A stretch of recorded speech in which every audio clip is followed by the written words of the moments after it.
नहमदुहु व नुसल्ली अला रसूलिहिल करीम। औज़ु बिल्लाहि मिनश शैतानिर रजीम। बिस्मिल्लाहिर रहमानिर रहीम। সেনের ছাত্রছাত্রীরা হেমন্তের বেলা শেষে আর নবান্ন শীতের শুভাগমনে সকলের প্রতি রইল আমার আন্তরিক সালাম, শুভেচ্ছা, অভিনন্দন। তারপর কেমন আছো তোমরা? আশা করি সুস্থ আছো, ভালো আছো এবং ঘরে বসে শিক্ষকদের অনলাইনের ক্লাসগুলি যথাযথভাবে অধ্যয়ন করতেছ। শুকরিয়া সে রব্বুল আলামিনের, যার একান্ত মেহেরবানিতে আমিও সুস্থ থেকে তোমাদের ক্লাসগুলি যথারীতি অনলাইনের মাধ্যমে নিতে পারতেছি। দুরুদ ও সালাম মানবতার মহান শিক্ষক, বিশ্ব মানবতার মহান নেতা, আমার প্রিয় নবীজি মুহাম্মদ রাসূলুল্লাহ সাল্লাল্লাহু আলাইহি ওয়াসাল্লামের প্রতি, যার আনিত আদর্শের মাঝে রয়ে গেছে বিশ্ববাসীর ইহকালীন কল্যাণ এবং পরকালীন মুক্তি। প্রাণ প্রিয় ছাত্রছাত্রীরা, আমি 2020-21 শিক্ষাবর্ষের অর্থাৎ একাদশ শ্রেণীর ছাত্রছাত্রীদের আজকের এই ক্লাস হলো 3 নম্বর ক্লাস, অর্থাৎ তৃতীয় দিনের মতো আমি ক্লাস নিতে যাচ্ছি। প্রথম দিনে আমি তোমাদের কিছু বেসিক কথাবার্তা, অর্থনীতির সংজ্ঞা, অর্থনীতি সম্পর্কে যাতে ভয়ভীতি না পায়, কিছু হেদায়েতি বক্তব্য, এর উপর ভিত্তি করে আমার ক্লাসটা নিয়েছিলাম। দ্বিতীয় ক্লাসে আমি আমার উপর অর্পিত যে অধ্যায়গুলি রয়েছে, অর্থাৎ প্রথম পত্রের 4র্থ অধ্যায় থেকে আমি ক্লাস শুরু করেছিলাম। আজকে তার সাথে কিছু রিলেশন রেখে আমি আজকে আমার তৃতীয় ক্লাসটা নিতে যাচ্ছি। প্রাণপ্রিয় ছাত্রছাত্রীরা, আমরা বাজারের ডেফিনেশন, বাজারের বৈশিষ্ট্য এবং এর শ্রেণী বিভাগ আমরা আলোচনা করেছিলাম। আজকে আমি আরো সামনের দিকে আগায় যাচ্ছি। সেটা হলো এই বাজারের যে ডেফিনেশন বা বৈশিষ্ট্য, এর আলোকে আমরা বাজারকে কয়েকটা শ্রেণীতে ভাগ করেছিলাম। সেটা আমাদের এই যে পাশের বোর্ড আছে, এই বোর্ডে আমরা এই যে চিত্র আছে, মানে বোর্ড আছে, এই বোর্ডে আমরা দেখতে পাচ্ছি যে পরিধি, সময় এবং প্রতিযোগিতা, এর ভিত্তিতে বাজারকে আমরা শ্রেণীবিভাগ করেছিলাম। পরিধির ভিত্তিতে আমরা বাজারকে স্থানীয়, জাতীয় এবং আন্তর্জাতিক, এই 3 শ্রেণীতে ভাগ করেছিলাম। স্থানীয়, যখন কোনো বাজারে পরিধিটা কোনো অঞ্চল বা এলাকা ভিত্তিক হয়, তাকে আমরা স্থানীয় বাজার বলি। দ্বিতীয়ত জাতীয় বাজার, যেই বাজারের পরিধি একটা স্থানকে পেরিয়ে, কোনো অঞ্চলকে পেরিয়ে সমগ্র দেশের ভিতর বিস্তার লাভ করে, সেই বাজারকে আমরা জাতীয় বাজার বলি। এরপরে আমরা আরেকটা বাজার রয়ে গেছে, সেটা হলো আন্তর্জাতিক বাজার। যেই বাজার কোনো স্থান, দেশ, এগুলো পেরিয়ে বিশ্বব্যাপী বা এক দেশে বহির্বিশ্বের সাথে বা এক দেশের সাথে অন্য দেশের যে বাজার, সেটাকে আমরা আন্তর্জাতিক বাজার বলি। প্রাণপ্রিয় ছাত্রছাত্রীরা, তাহলে পরিধির ভিত্তিতে আমরা বাজারের যে শ্রেণীবিভাগ, এটা আলোচনা করেছি। এরপরে সময়ের ভিত্তিতে আমরা বাজারের শ্রেণীবিভাগ হলো অতি স্বল্পকালীন, দীর্ঘকালীন এবং অতি দীর্ঘকালীন, এই 4 ভাগে ভাগ করা হয়েছে। অতি স্বল্পকালীন বাজারটা হলো সেই বাজার, যে বাজারে আমরা কয়েক ঘন্টার বাজার, অর্থাৎ এই বাজারে চাহিদা আসে ক্রেতার কাছ থেকে, আর যোগান বা সরবরাহ আসে বিক্রেতার কাছ থেকে। তো চাহিদা যদি বেড়ে যায় তাহলে অতি স্বল্পকালীন সময়ে চাহিদা অনুপাতে যোগান বাড়ানো সম্ভব হয় না। এই এই যেমন মানে শাকসবজি, দুধ, তারপরে তোমার মাছ, এগুলিকে আমরা অতি স্বল্পকালীন বাজার বলে থাকি। এরপরে স্বল্পকালীন মানে কয়েক ঘন্টা থেকে কয়েক দিনের বাজারকে আমরা স্বল্পকালীন বাজার বলি। অর্থাৎ যে সময়ে চাহিদা অনুপাতে যোগান পুরোপুরি বাড়ানো সম্ভব হয় না, আংশিক বা কিছুটা বাড়ানো সম্ভব হয়, সেই বাজারকে আমরা স্বল্পকালীন বাজার বলি। দীর্ঘকালীন বাজার কি? Long period market. সেটা হলো যেই বাজারে কয়েক মাসের বাজার বা কয়েক দিন থেকে কয়েক মাসের যে বাজার, সেটাকে আমরা দীর্ঘকালীন বাজার বলি। আর অতি দীর্ঘকালীন বাজারটা হলো কয়েক মাস থেকে কয়েক বছর, সেটাকে আমরা অতি দীর্ঘকালীন বাজার বলে থাকি। তো দীর্ঘকালীন বাজারে তোমার দ্রব্যের চাহিদা বা ক্রেতার কাছ থেকে যে চাহিদা আসে, সেই চাহিদার অনুপাতে যোগান বাড়ানো সম্ভব হয় এবং এই উৎপাদনের যে কাঠামোগত পরিবর্তন করে সেখানে তার যে স্থির উপাদানগুলো রয়েছে সেগুলো যেহেতু অনেক সময়ের ব্যাপার পাওয়া যাচ্ছে, সেক্ষেত্রে এগুলো পরিবর্তন করে দ্রব্যের যোগান, দ্রব্যের গুণগত মান পরিবর্তন করে আমরা দ্রব্যের যোগান বাড়াতে পারি। আর দীর্ঘকালীন বাজারও সেটা, অতি দীর্ঘকালীন বাজার যেটা, সেটাও ঠিক অনুরূপভাবে, যে এখানে আরও অনেক সময় পাওয়া যাচ্ছে এবং এর কারণে অনেক কিছু পরিবর্তন করে দ্রব্যের চাহিদার সাথে সাথে যোগানের পরিমাণও বাড়ানো সম্ভব হচ্ছে। এরপরে আমরা বলেছি পরিধি, সময় এবং প্রতিযোগিতা কম্পিটিশন। এই প্রতিযোগিতার ভিত্তিতে আমরা বাজারকে কয় ভাগে ভাগ করেছি? 2 ভাগে ভাগ করেছি। একটা হলো পূর্ণ প্রতিযোগিতামূলক বাজার, পারফেক্ট কম্পিটিশন মার্কেট, আর একটা হলো imperfect competition market. Perfect competition মার্কেটটা কি? যেই বাজারে অসংখ্য ক্রেতা এবং অসংখ্য বিক্রেতা থাকে এবং তাদের মাঝে পুরো দর কষাকষির মাধ্যমে, প্রতিযোগিতার মাধ্যমে দ্রব্যের মূল্য নির্ধারিত হয়, সেটাকে আমরা পূর্ণ প্রতিযোগিতামূলক পারফেক্ট কম্পিটিশন মার্কেট বলি। আর যেই বাজারে ক্রেতা এবং বিক্রেতার মাঝে আংশিক পার্শিয়াল কম্পিটিশন বিরাজ করে, সেটাকে আমরা অপূর্ণ প্রতিযোগিতা, ইমপারফেক্ট কম্পিটিশন মার্কেট বা বলে থাকি। এই অপূর্ণ প্রতিযোগিতামূলক বাজারের আবার কয়েকটা ভাগ আছে। এটা হলো একচেটিয়া বাজার, মনোপলি। তারপরে আছে মনোপলিস্টিক, ডুওপলি, অলিগোপলি, ডুওপসনি, মনোপসনি এবং বাইলেটারাল মনোপলি। তাহলে আমি কয়টা বললাম? প্রতিযোগিতার ভিত্তিতে আমরা বাজারকে 2 ভাগে ভাগ করলাম, একটা পূর্ণ প্রতিযোগিতা আর একটা অপূর্ণ প্রতিযোগিতা। তো পূর্ণ প্রতিযোগিতামূলক যে বাজার, সেটার সঙ্গে আমি বলেছি, অপূর্ণ প্রতিযোগিতামূলক বাজারের সংজ্ঞা আমি বলেছি। এই অপূর্ণ প্রতিযোগিতামূলক বাজারের সংজ্ঞা থেকে আমরা এর কিছু শাখা প্রশাখা পাচ্ছি বা একে আবার কয়েক ভাগে আমরা ভাগ করতেছি। সেটা হলো কি? সেটা হলো একচেটিয়া বাজার, যেটাকে বলে মনোপলি, একচেটিয়ামূলক প্রতিযোগিতা, মনোপলিস্টিক, অলিগোপলি, ডুওপলি, ডুওপসনি, মনোপসনি, বাইলেটারাল মনোপলি। সেটা আমরা ধারাবাহিকভাবে একটু টাচ তোমাদের দিয়ে যাচ্ছি। সেটা হলো একচেটিয়া বাজার, যেই বাজারে ক্রেতার সংখ্যা অনেক বা অধিক সংখ্যা ক্রেতা থাকে কিন্তু বিক্রেতার সংখ্যা থাকে একজন বা একটা গোষ্ঠী, সেই বাজারকে আমরা একচেটিয়া বা মনোপলি বাজার বলি।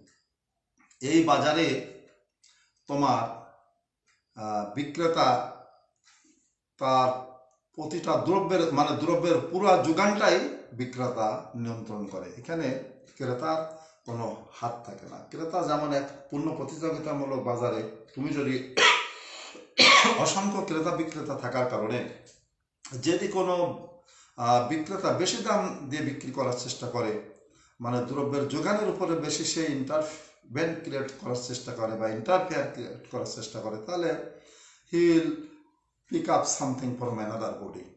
তাই এক্ষেত্রে তার কাছে না হলে আর এক জায়গায় চলে যাবে। কিন্তু একচেটিয়া বাজারে এই ধরনের কোনো সুযোগ নাই। সেখানে কি আছে, বিক্রেতার সংখ্যা একজন বা একটা গোষ্ঠী থাকে আর ক্রেতার সংখ্যা অসংখ্য। সুতরাং দ্রব্যের পুরো যোগান যেহেতু বিক্রেতার হাতে থাকে, তাই সে ক্রেতার এখানে কোনো নিয়ন্ত্রণ থাকে না।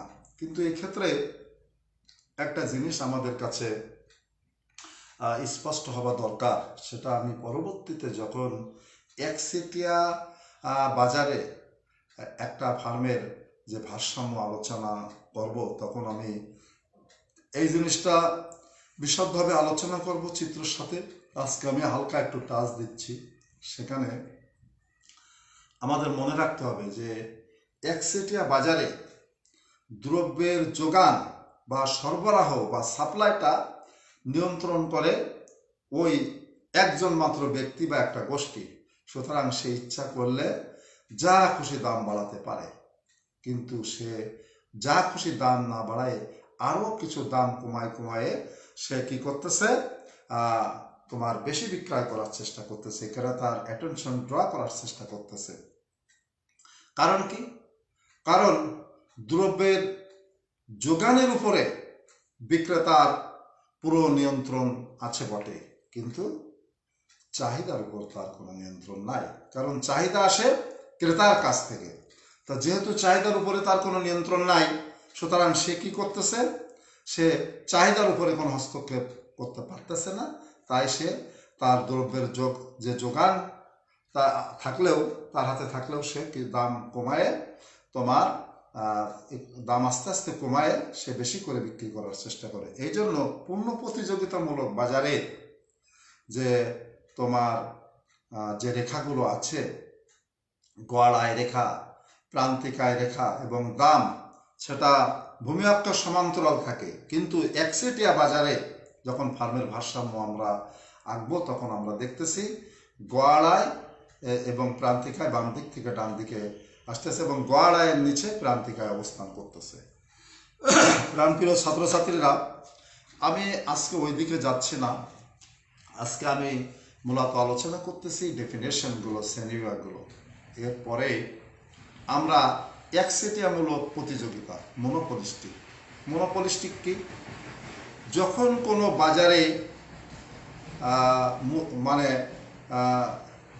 একই জাতীয় কিন্তু পৃথকীকৃত এরকম কোনো দ্রব্যের যোগান মানে একজন বিক্রেতা বা একটা গোষ্ঠী নিয়ন্ত্রণ করে, সেটাকে আমরা একচেটিয়ামূলক প্রতিযোগিতা বলি। সেটা কি? যেমন একই ধরনের জিনিস কিন্তু বিভিন্ন ট্রেডমার্ক, বাণিজ্যিক সিল বা লেবেল দিয়ে সেটা তারা বিক্রি করতেছে, একই ধরনের জিনিস কিন্তু পৃথকীকৃত। এরপরে আমরা অলিগোপলি কি? যখন কোনো বাজারে মুষ্টিমেয় বিক্রেতা বা কয়েকটা উৎপাদন প্রতিষ্ঠান একটি মাত্র দ্রব্য উৎপাদন করে, সেটাকে আমরা অলিগোপলি বলি।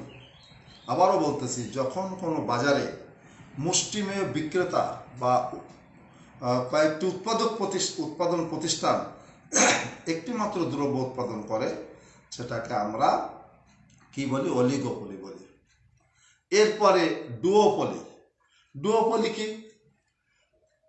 ডুও শব্দের অর্থ দুই এবং পলি শব্দের অর্থ বিক্রেতা, অর্থাৎ দুই বিক্রেতার বাজারকে আমরা ডুওপলি বলি।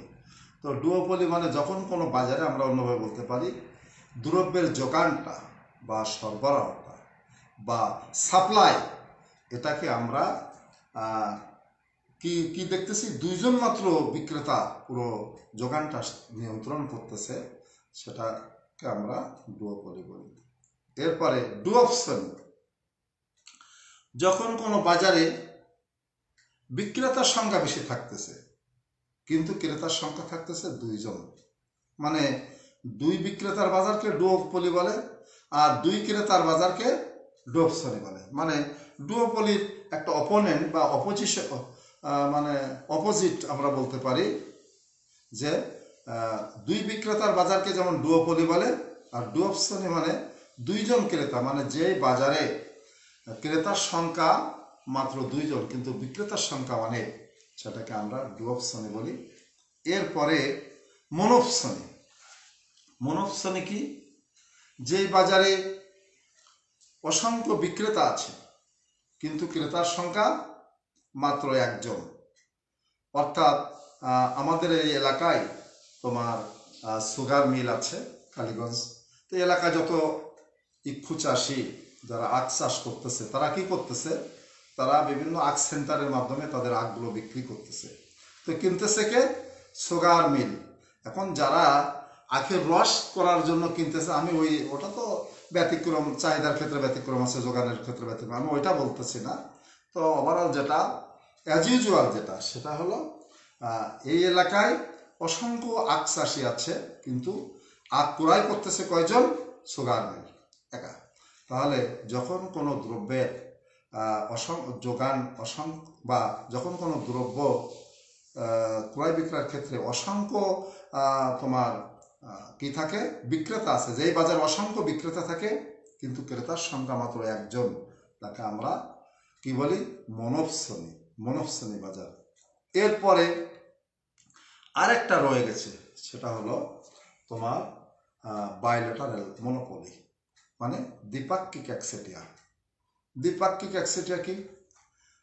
এটা এমন একটা বাজার যে বাজারে আমরা দেখি যে একজন মাত্র ক্রেতা এবং একজন মাত্র বিক্রেতা, মানে এই 2 জনের মাঝেই ক্রেতার সংখ্যা থাকে 1 জন, আবার বিক্রেতার সংখ্যা থাকে 1 জন। এরকম কোনো বাজার, যে বৈশিষ্ট্য সম্বলিত কোনো বাজারকে আমরা কি বলি? বাইলেটারাল মনোপলি বা দ্বিপাক্ষিক একচেটিয়া বলি। প্রাণপ্রিয় ছাত্রছাত্রীরা, তাহলে আমরা এই বাজারের যে ডেফিনেশনগুলো, এর শ্রেণী বিভাগগুলো, বাজারের কথা আমি আগেও বলেছিলাম যে এটা বলতে কোনো স্থানকে বোঝায় না।